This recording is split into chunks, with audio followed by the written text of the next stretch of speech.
हमारे देश का गंदा सिस्टम एक और ईमानदार ऑफिसर को खा गया। हनुमानगढ़ टाउन के थानाधिकारी श्री विष्णुदत्त बिश्नोई, जिन्होंने सही मायने में एक रक्षक के रूप में जनमानस में अपनी छवि बनाई थी, आज ऐसी काबिले तारीफ शख्सियत के बारे में इस वीडियो में कुछ बताने जा रहा हूँ। 1976 में रायसी नगर के एक छोटे से गांव लूनेवाला के एक मध्यम खेती की पृष्ठभूमि वाले परिवार में जन्मे विष्णुदत्त बिश्नोई, इनके चाचा श्री सुभाष बिश्नोई रिटायर्ड एएसपी की प्रेरणा से पुलिस अधिकारी बने। विष्णुदत्त जी पुराने विचारकों और दार्शनिकों को पढ़ने की रुचि रखते थे और उनसे प्रेरणा भी लेते थे। खाने पीने में विशेष परहेज रखने वाले और हर रोज योग से अपने आप को तंदुरुस्त रखने वाले श्री विष्णु अपनी कार्यशैली से पब्लिक के पसंदीदा पुलिस ऑफिसर बन गए। 1997 में जयपुर में पहली पोस्टिंग के साथ पुलिस में अपने कैरियर की शुरुआत की। श्री विष्णुदत्त जी जहां भी जाते थे वहां थानों का कायाकल्प कर देते थे। हनुमानगढ़ टाउन थाना में भी जन सहयोग से करीब 20 लाख की लागत से थाने का कायाकल्प किया। बीकानेर के सेरुना में तो मात्र 3 माह के कार्यकाल में टेंट में चल रहे थाने को 3 कमरे, ऑफिस और लेट बाद जन सहयोग से बनवा कर दिया। नशाखोरी, सट्टेबाजी और गुंडागर्दी को काबू करना इनकी प्राथमिकता रहती थी और जब से इनकी ड्यूटी हनुमानगढ़ टाउन में मिली उसके बाद से इन मामलों में लगातार कमी आई। बदलाव की शुरुआत घर से ही करते हैं, यानी थाने में नियुक्त अन्य पुलिसकर्मियों को पहले दिन ही अपनी कार्यशैली से अवगत करवा देते थे। शिकायतों के तत्पर समाधान के लिए कोशिश यही रहती है कि पीड़ित को खुद सुने और न्याय दिलवाए।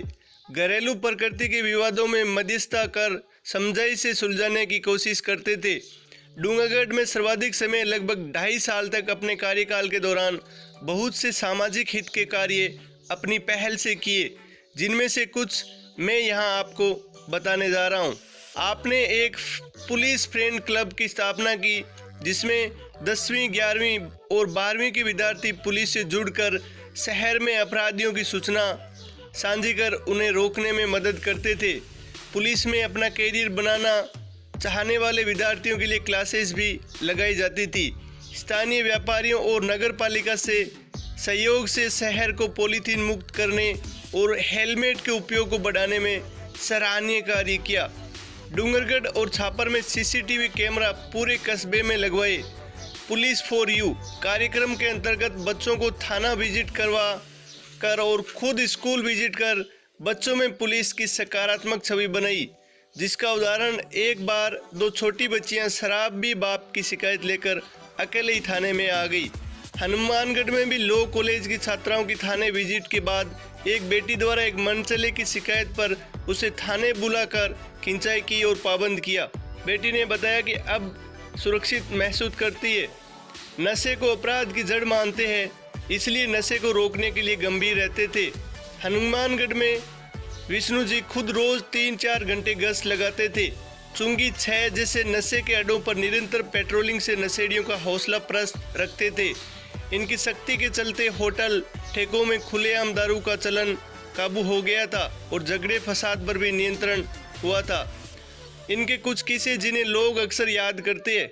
ऐसी एक घटना में डूंगरगढ़ में एक बास में बीएसएफ की सूचना पर एक व्यक्ति जो कि सूरतगढ़ आर्मी में ऑडिटर था, इनकी सीट के नीचे से 3 किलो हीरोइन बरामद की। मामला एनडीपीएस में दर्ज हुआ। दौरान जांच पता चला कि यह व्यक्ति निर्दोष है।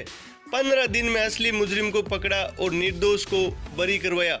सुजानगढ़ में मनीष हरिजन आनंदपाल का साथी को गिरफ्तार किया था। विदासर में एक घटना में गोलीबारी के बाद राजू ठेठ के गैंग के 6 लोगों को हथियार सहित गिरफ्तार किया था। बीकानेर पूर्व आईजी श्री दिनेश एमएन के पसंदीदा अफसर के रूप में भी इनकी पहचान थी।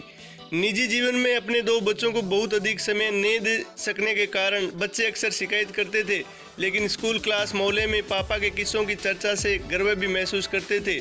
इनके ट्रांसफर को रुकवाने के लिए आम नागरिक कई बार एकत्रित हुए, इसलिए इनको ऑफिसर ऑन पब्लिक डिजायर की उपमा भी दी जाती है।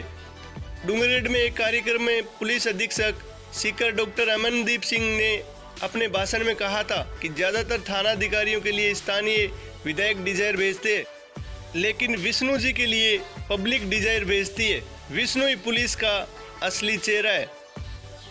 गंगाशहर बीकानेर में भी एक हत्या के मामले में आपके निलंबन के विरुद्ध आमजन ने गंगाशहर बंद रखा। छापर में भी एक प्रभावशाली मामले में आपके ट्रांसफर को रोकने के लिए लोग एकत्रित हुए थे। इनकी लोकप्रियता इतनी थी कि जन सुनवाई में नेताओं से ज़्यादा भीड़ उमड़ती थी। बीकानेर में तो ऑटो रिक्शा और चाय वालों ने इनकी फोटो तक लगा रखी है। हनुमानगढ़ में चुनाव के चलते शहर में सामाजिक कार्यों में भाग लेने का अधिक समय नहीं मिल सका, फिर भी नशे, सट्टे और गुंडागर्दी के विरुद्ध सख्ती के चलते आपने यहाँ भी लोगों के दिलों में अपनी जगह बनाई है।